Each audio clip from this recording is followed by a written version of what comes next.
Good morning, students. Welcome back to the new session of learning in this lockdown period. This is your business studies classes, and we are discussing on chapter number 12, that is consumer protection. ठीक है, in the last video हमने देखा था कि क्या क्या remedies या तो फिर relief available to the consumer on complaint filed by him. मतलब अगर कोई भी कंज्यूमर कोई कंप्लेन करता है उसको कौन कौन से रिलीफ और रेमेडीज मिलते हैं।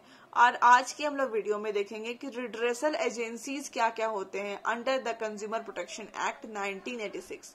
ठीक है, रिड्रेसल एजेंसी मतलब कि कौन कौन से जो कंज्यूमर के ग्रीवियंसेस होते हैं उसको कौन डील करेगा। ठीक है, according to consumer protection act 1986। और जुडिफिकेशन मतलब उसकी जो जजमेंट का हक किसको है।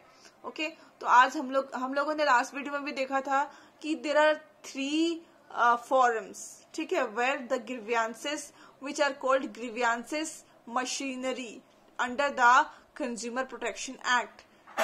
या फिर बोल सकते हो 3 tier consumer grievances machinery under the consumer protection act. ये क्या करती हैं, ये कंज्यूमर की जितने भी ग्रीवियंसेस है उसको देखती हैं और उसको प्रॉपरली डेल्ट करती हैं, मतलब प्रॉपरली उसका डिसीजन लेती हैं कि क्या कंज्यूमर की क्या तकलीफ है और उसको उसकी क्या रेमेडीज है। All that things are look by them. तो first we are going to see district forum. ठीक है, जैसे सबसे निचला कोर्ट आप जिसको बोलते हैं ना, दैट इज डिस्ट्रिक्ट फोरम। जो आपकी डिस्ट्रिक्ट, जैसे हमारा रांची क्या है, डिस्ट्रिक्ट है, तो रांची डिस्ट्रिक्ट में अगर मुझे केस करना होगा किसी मतलब प्रोड्यूसर के खिलाफ, तो हम लोग कहाँ सबसे पहले तो हम लोग कहाँ केस लड़ेंगे, डिस्ट्रिक्ट फोरम में। अगर हम डिस्ट्रिक्ट फोरम की जो सुनवाई है उससे सेटिस्फाइड नहीं है तो हम कहाँ जाएंगे, स्टेट फोरम में। ठीक है, देन स्टेट से भी अगर हम सेटिस्फाइड नहीं है तो हमारे लिए नेशनल फोरम भी है।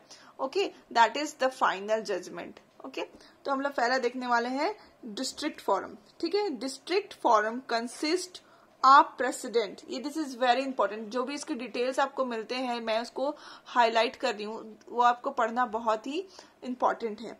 सबसे पहले डिस्ट्रिक्ट फोरम में कितने प्रेसिडेंट होते हैं, आप प्रेसिडेंट मतलब 1 प्रेसिडेंट, और इसके साथ ही 2 अदर्स मेंबर्स। प्रेसिडेंट के साथ 2 अदर मेंबर्स भी होते हैं। अगेन डिस्ट्रिक्ट फोरम के पास 1 प्रेसिडेंट होता है और 2 मेंबर्स होता है। ठीक है, the president can be a retiring और वर्किंग जज ऑफ स्ट्रिक्ट फोरम। अब ये जो प्रेसिडेंट होता है उसका क्वालिफिकेशन क्या होना चाहिए, या तो वो रिटायर्ड होना चाहिए डिस्ट्रिक्ट कोर्ट से, या तो प्रेजेंटली वर्किंग होना चाहिए एज अ जज इन अ डिस्ट्रिक्ट कोर्ट। फिर से मैं बता रही हूँ, सबसे पहले डिस्ट्रिक्ट जो फोरम है उस पे 1 प्रेसिडेंट और 2 मेंबर्स होना अनिवार्य है, जरूरी है। और ये जो प्रेसिडेंट है वो उसकी क्वालिफिकेशन क्या होनी चाहिए, वो या तो रिटायर्ड जज होना चाहिए डिस्ट्रिक्ट कोर्ट की, या फिर वो एज अ वर्किंग जज होना चाहिए। ठीक है, they are appointed by state government. इसको कौन अपॉइंट करते हैं, स्टेट गवर्नमेंट। ठीक है, तो दिस आर इम्पोर्टेंट, रिटायर्ड और वर्किंग जज ऑफ डिस्ट्रिक्ट कोर्ट, इसको कौन अपॉइंट करेंगे, state government. This is also important. The complaints for goods and services worth ₹20 lakh और लेस। मतलब अगर हमारा कोई गुड्स का नुकसान हुआ है जो कि 20 लाख तक है, मतलब या तो 20 लाख तक है या तो उससे कम है। ठीक है, मान लो हमारा 10,000 का ही हुआ है, या फिर 2 लाख का हुआ है। ठीक है, या फिर 20, मतलब मैक्सिमम कितना होना चाहिए, 20 लाख होना चाहिए, और 20 लाख से लेस भी चलेगा। ठीक है, तो हम लोग कहाँ फाइल करेंगे अपनी case, this in the district forum. ठीक है, तो हर एक के लिए आपको अमाउंट दिया हुआ है, देखिए ये 20 लाख होना चाहिए या फिर लेस।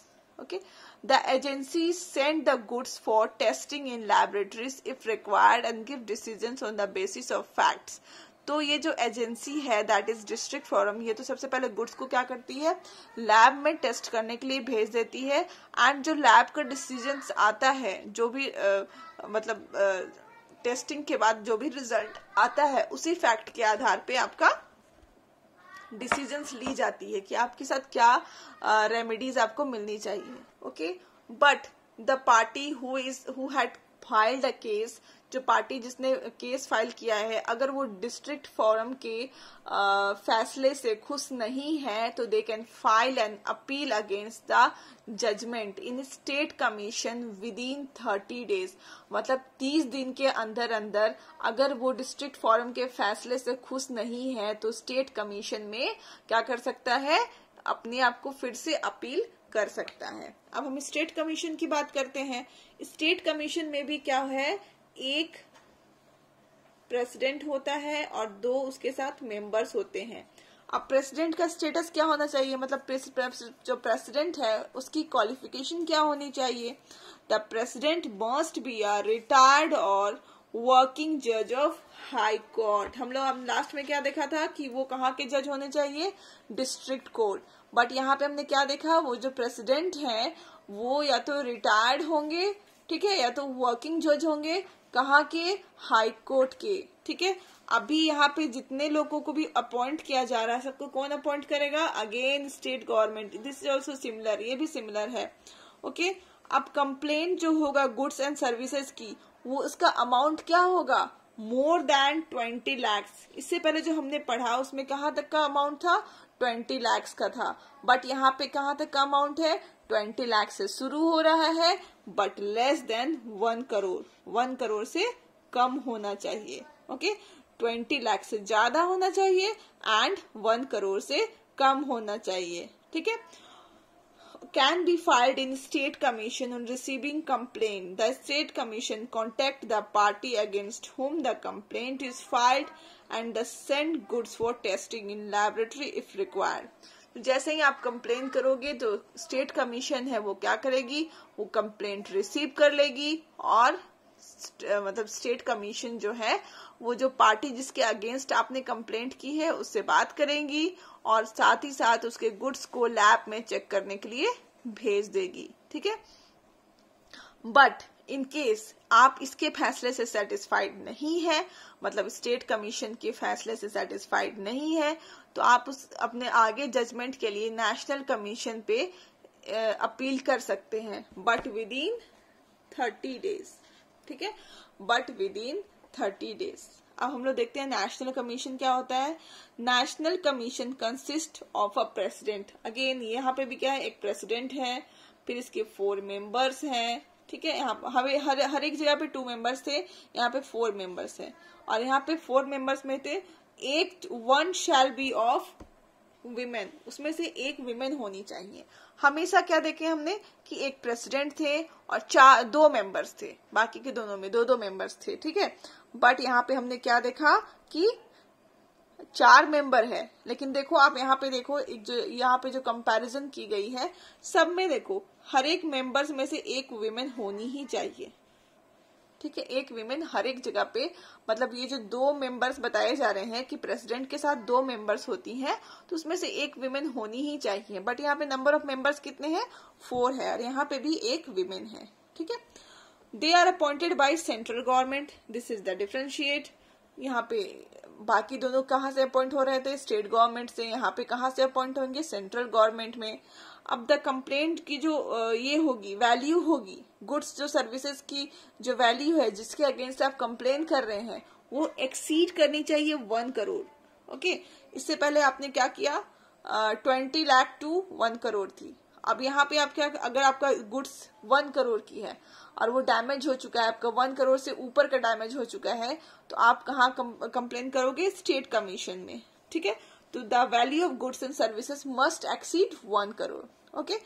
जब कंप्लेंट रिसीव करती है नेशनल फोरम, ठीक है, तो जिसके अगेंस्ट में जो कंप्लेन हुआ है उसको कांटेक्ट करती हैं, उससे बात करती हैं, क्या सारे मैटर को समझने की कोशिश करती हैं और again the goods are sent for testing, goods को टेस्टिंग के लिए भेज दिया जाता है if required and gives judgement. और उसके बाद रिक्वायरमेंट के आधार पर, मतलब जो भी उनको फैक्ट्स मिलती हैं उनके आधार पर जजमेंट डिक्लेयर की जाती है।